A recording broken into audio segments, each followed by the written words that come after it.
Welcome everybody to Survive and Protect. And today, ladies and gentlemen, I want to answer some self-defense questions. All right.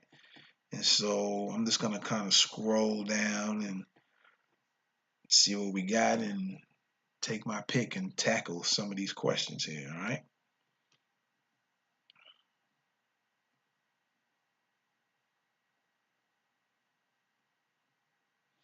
Let's see what we got here, man.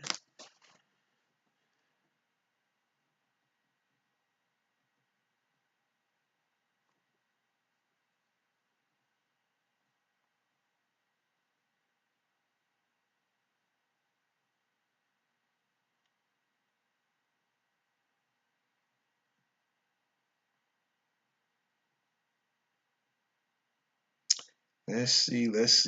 So many questions here. What's the most important thing to do in your very first one-on-one street fight? Hmm. What are the most important things to know when getting involved in a fist fight?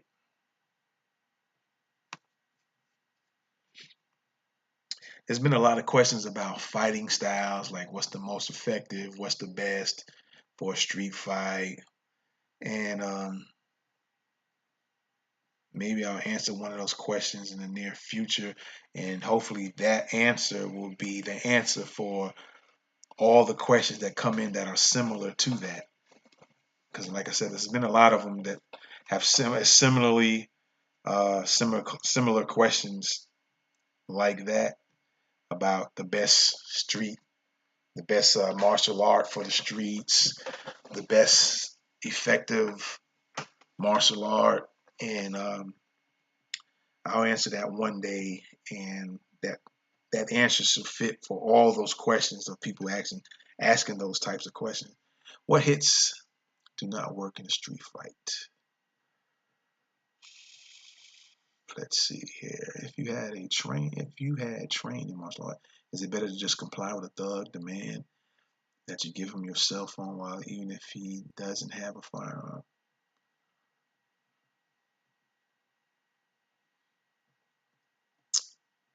Hmm.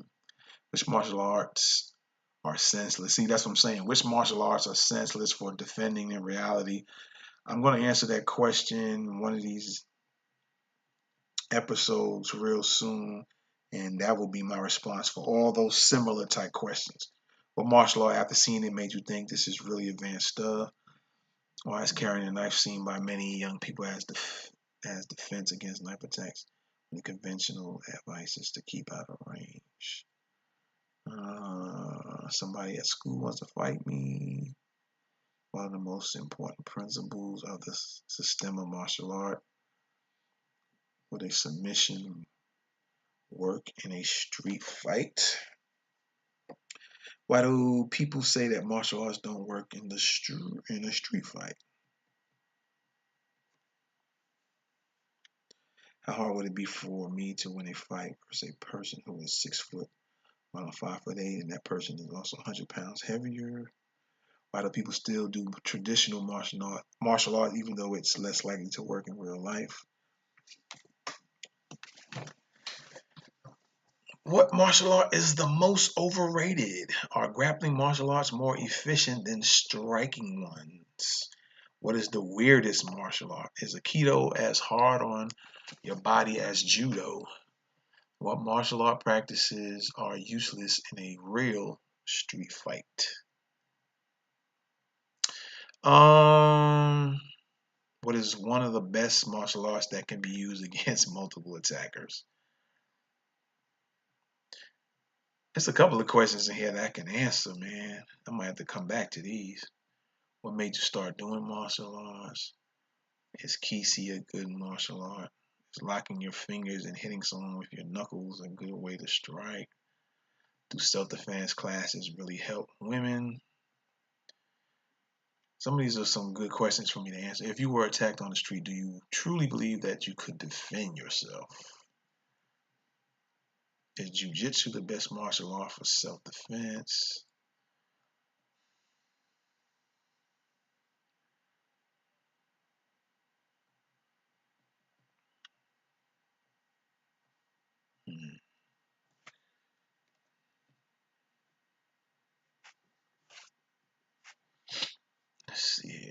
How easy is it to incapacitate, knock out someone in a martial arts match using thigh kicks or tie kicks out of the established martial art form?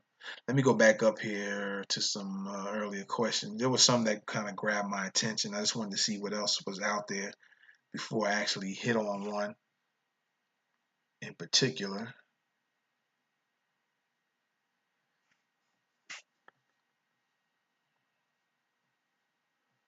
By the way, while I'm looking for these guys, don't forget to go to www.bit.ly/survive and protect and check out the courses on that site. You have an opportunity to purchase an individual course, or you can have a monthly subscription and have access to every course that's currently available and any that will come in the future, in the near future. All right.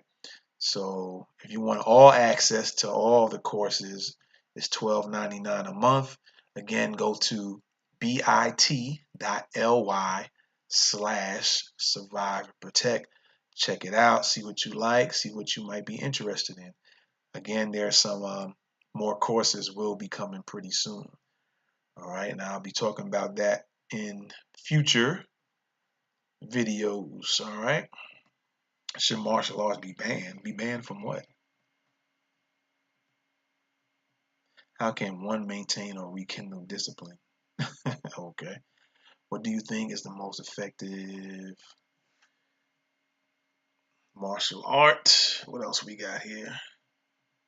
Kind of doing two things at once here. Let's see. Sorry, guys. Would anybody recommend Aikido as a good form of self-defense? I seen some questions. I hope I didn't pass over it. I should have just stopped when I seen it. What should you take into consideration before learning? Okay, I might be coming up on it. What martial art practices are useless in the street? Which martial arts are most overrated in order to use boxing? Why do people participate? Why do people say martial arts? How can I tell martial arts school is a McDojo? Oh boy. Let's see. Let's see. Good grief. My ears is itching like seriously. I can see how my dog probably feels now. If every single man, I don't know if when you scroll down and scroll back up, do the questions kind of reorder themselves again?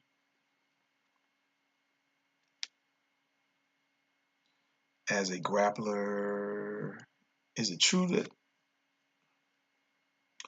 defense techniques against a knife are useless? What is the 1 point martial art? Yeah, hold on here. Seems like the questions might have changed, it looks like. But let me scroll back down here. We'll find us a question here in a minute or less that is beneficial.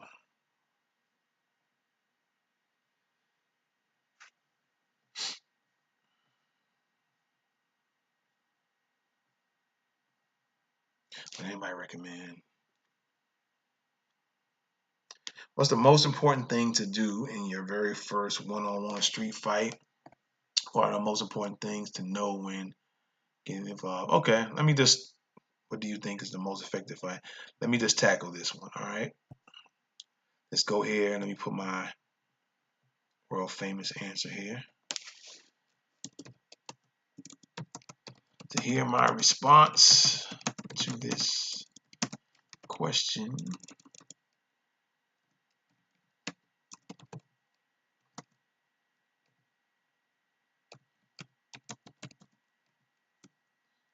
I check out and go to my YouTube channel,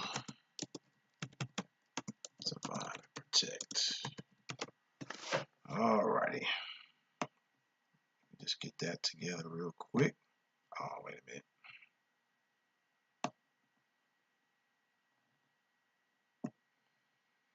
Just add the link where they can go. Wait a minute. Thought I had it. Hold on. That might be it right there. I think that's it. All righty. Let's answer this question. Let's see here. Just click on that real fast. All right. There we go. So, what are the most important things to know when getting involved in a fist fight? All right, I'm gonna give you 3 things, and maybe one day on a video I'll visually explain it, or in a course I might explain it later on. But look at these 3 things. No matter if it's your first fist fight or your 30th fist fight, it doesn't have to be fist fight, just fight, period. Keep these 3 things in mind. Keep controlling the distance. All right. This means that's self-explanatory. Learning how to control the distance between you and the person you're fighting. Always keep this in mind. Action is faster than reaction. And be destruction minded. Don't just be doing something to cause some pain. And then what I would say would be the 4th one, but we won't even get into the 4th one. But I would say this as I was going to say something else for my 4th, but I'm going to make something else the 4th one. All right. Again, let me go over the 3. Control the distance. Remember that action is going to be faster than reaction. So if I start striking you first, you're going to have to react to that. All right. And then the 3rd one is be more destruction minded, which means you might have to have the mindset of when you strike a person, you really want to do some damage to the areas that you strike, and not just it be a thing where it causes a lot of pain, because people have different pain tolerances. Some people can take more pain when you strike them in their shoulder, and other people can't take a shoulder strike one time. Some people can take strikes to their leg more than others. Some people can take strikes to their stomach or chest. You hit them in the chest, it's nothing to them. But other people, you hit them in the chest and they fold over. So you can't depend on pain when you're in a fight. It can depend. You can depend on it to a certain degree. But even the people who can't take certain pains, they can recover from a pain. You just don't know how long it takes for a person to, and especially when you're involved in a fight, how long it takes for them to recover from pain. So you can't depend on pain. You can use pain to your advantage, but don't depend on pain to stop somebody. Because people can be in pain, they can have broke wrists, and if they still got another hand to hit you with, they're gonna do it.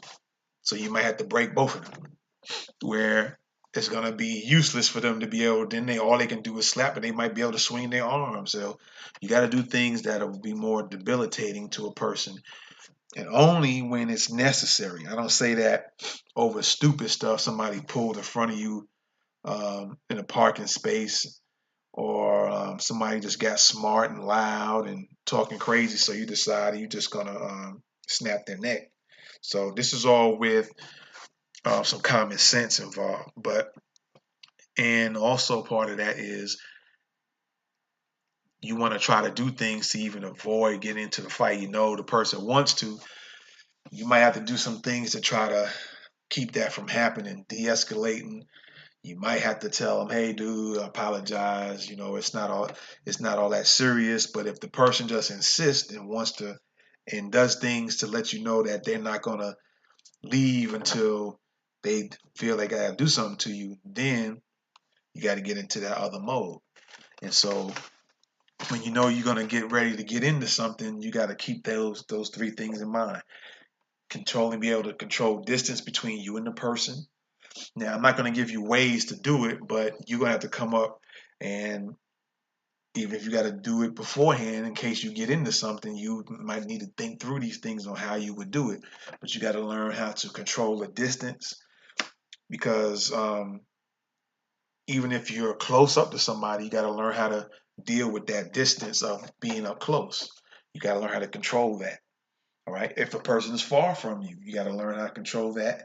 You got to learn how to control maybe keeping them that way. Or you might find that it's better off that you closer to the person to do something or not do something.